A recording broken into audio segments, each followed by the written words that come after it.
பரிசுத்த வேதாகமம் புதிய ஏற்பாடு மத்தேயு 28ஆம் அதிகாரம். ஓய்வு நாள் முடிந்து வாரத்தின் முதலாம் நாள் விடிந்து வருகையில் மகதலேனா மரியாளும் மற்ற மரியாளும் கல்லறையை பார்க்க வந்தார்கள்.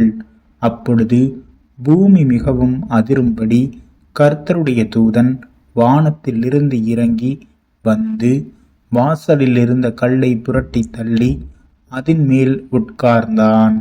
அவனுடைய ரூபம் மின்னல் போலவும் அவனுடைய வஸ்திரம் உறைந்த மலையைப் போல வெண்மையாகவும் இருந்தது. காவலர் அவனுக்கு பயந்ததினால் திடுக்கிட்டு செத்தவர்கள் போலானார்கள். தூதன் அந்த ஸ்திரீகளை நோக்கி, நீங்கள் பயப்படாதிருங்கள், சிலுவையில் அறையப்பட்ட இயேசுவை தேடுகிறீர்கள் என்று அறிவேன். அவர் இங்கே இல்லை, தாம் சொன்னபடியே உயிர்த்தெழுந்தார். கர்த்தரை வைத்த இடத்தை வந்து பாருங்கள்.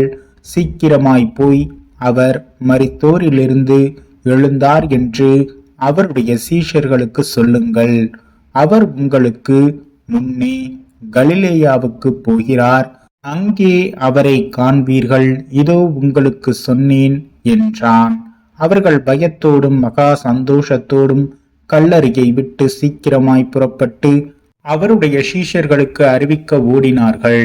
அவர்கள் அவருடைய சீஷர்களுக்கு அறிவிக்கப் போகிற போது இயேசு தாமே அவர்களுக்கு எதிர்பட்டு வாழ்க என்றார். அவர்கள் கிட்ட வந்து அவர் பாதங்களை தழுவி அவரை பணிந்து கொண்டார்கள். அப்பொழுது இயேசு அவர்களை நோக்கி, பயப்படாதிருங்கள், நீங்கள் போய் என் சகோதரர் கலிலேயாவுக்கு போகும்படி அவர்களுக்கு சொல்லுங்கள், அங்கே அவர்கள் என்னை காண்பார்கள் என்றார். அவர்கள் போகையில் காவல் சேவகரில் சிலர் நகரத்துக்குள் வந்து நடந்த யாவற்றையும் பிரதான ஆசாரியருக்கு அறிவித்தார்கள். இவர்கள் மூப்பரோடே கூடி வந்து ஆலோசனை பண்ணி சேவகருக்கு வேண்டிய பணத்தை கொடுத்து, நாங்கள் நித்திரை பண்ணுகையில் அவனுடைய சீஷர்கள் ராத்திரியிலே வந்து அவனை களவாய் கொண்டு போய் விட்டார்கள் என்று சொல்லுங்கள்.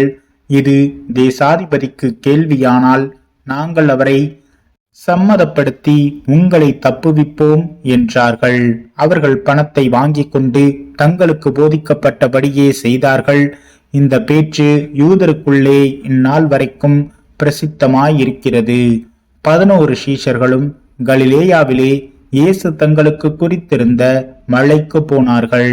அங்கே அவர்கள் அவரை கண்டு பணிந்து கொண்டார்கள். சிலரோ சந்தேகப்பட்டார்கள். அப்பொழுது இயேசு சமீபத்தில் வந்து அவர்களை நோக்கி, வானத்திலும் பூமியிலும் சகல அதிகாரமும் எனக்கு கொடுக்கப்பட்டு இருக்கிறது. ஆகையால் நீங்கள் புறப்பட்டு போய் சகல ஜாதிகளையும் சீஷராக்கி பிதா குமாரன் பரிசுத்த ஆவியின் நாமத்திலே அவர்களுக்கு ஞான ஸ்நானம் கொடுத்து, நான் உங்களுக்கு கட்டளையிட்ட யாவையும் அவர்கள் கைக்கொள்ளும்படி அவர்களுக்கு உபதேசம் பண்ணுங்கள். இதோ உலகத்தின் முடிவு பரியந்தம் சகல நாட்களிலும் நான் உங்களுடனே கூட இருக்கிறேன் என்றார். ஆமீன்.